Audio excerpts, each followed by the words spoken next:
Hello everyone, তো আজকে আমি তোমাদের সাথে শেয়ার করব হচ্ছে লোটাসের যে গোল্ড ফেসিয়ালটা, সেই ফেসিয়ালের হচ্ছে একটা ডেমো।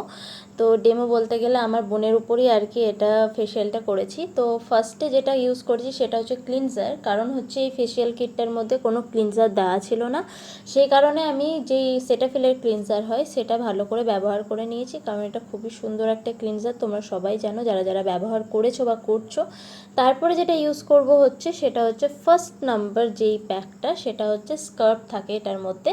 তো এই স্কার্ফটা ভালো করে আর কি অল ওভার ফেসে অ্যাপ্লাই করে দিয়েছি, আর এটা একদমই হালকা হাতে মাসাজটা করতে হবে। মাসাজ বলতে গেলে স্কার্ফটাতে সাধারণত যে ডার্টসগুলো থাকে আমাদের নাকের কোনায় বা নাকের উপরে, মুখে যে ডার্টসগুলো থাকে সেই ডার্টসগুলো ভালো করে স্কার্ফের মাধ্যমে কি হয় আমাদের বেরিয়ে যায়। সেই জন্য ভালো করে স্কার্ফটা একদম হালকা হাতে অ্যাপ্লাই করে নেওয়ার পর মাসাজ করার পর এটা কি করতে হবে, ওয়াশ করে নিতে হবে।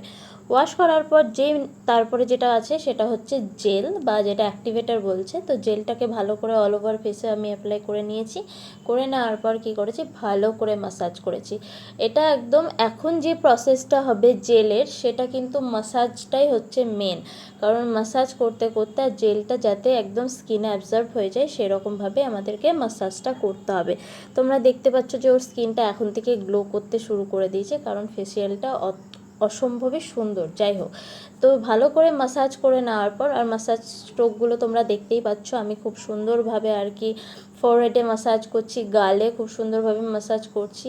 নেক্সট যেটা ইউজ করব সেটা হচ্ছে ক্রিম। তো ক্রিম মাসাজ আমাদের ব্যবহার করতে হবে। ক্রিমটাও কি করতে হবে, মাসাজ করতে হবে। এখানে কিন্তু কোনো রকম জল ব্যবহার করা যাবে না। এখানে যে ক্রিমটা দিয়েছে সেটা অল ওভার ফেসে ইউজ করার পর এটা দেখতে পাচ্ছ যে সাদা সাদা ভাব, এই সাদা ভাবটা কিন্তু অল ফেসে কিন্তু অ্যাবজর্ব করে নিতে হবে, মানে এমনভাবে মাসাজ করতে হবে যে গোটা ফেসেই কিন্তু এটা অ্যাবজর্ব হয়ে যায়। ফেসটা মানে আমাদের ফেসটা যেটা মুখের ফেস, সেটা অ্যাবজর্ব করে নেয়। যাই হোক, তো এটা ভালো করে মাসাজ করে নিচ্ছি। যে যে স্ট্রোকগুলো দেখাচ্ছি সেগুলো ভালো করে বোঝো। যেটা হচ্ছে তোমার চিনের স্ট্রোক, মানে হচ্ছে একদম নিচ থেকে আর কি, গলা থেকে আর কি ভালো করে ওটা মাসাজ করতে হবে। তারপর চিকে ফরহেডে ভালো করে মাসাজ করে নিতে হবে।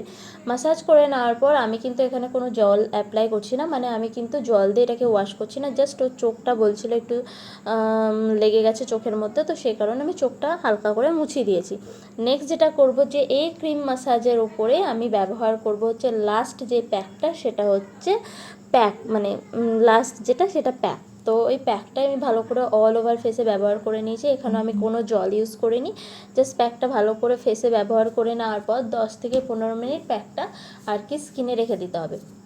তো ভালো করে স্কিনে যখন প্যাকটা শুকিয়ে যাবে তখন কি করতে হবে আমাদেরকে, প্যাকটাকে উঠানোর জন্য কিন্তু আমরা কিন্তু সঙ্গে সঙ্গে আর কি জল দিয়ে বা কোনো রকম আর কি যেটা আমরা ইউজ করছি আর কি মোছার জন্য, সেটা কিন্তু ব্যবহার করব না, কারণ হচ্ছে তখন স্কিনটা চিড়ে যাওয়ার সম্ভাবনা থাকে। সেই কারণে আগে একটু জল ব্যবহার করে নেবে মুখে।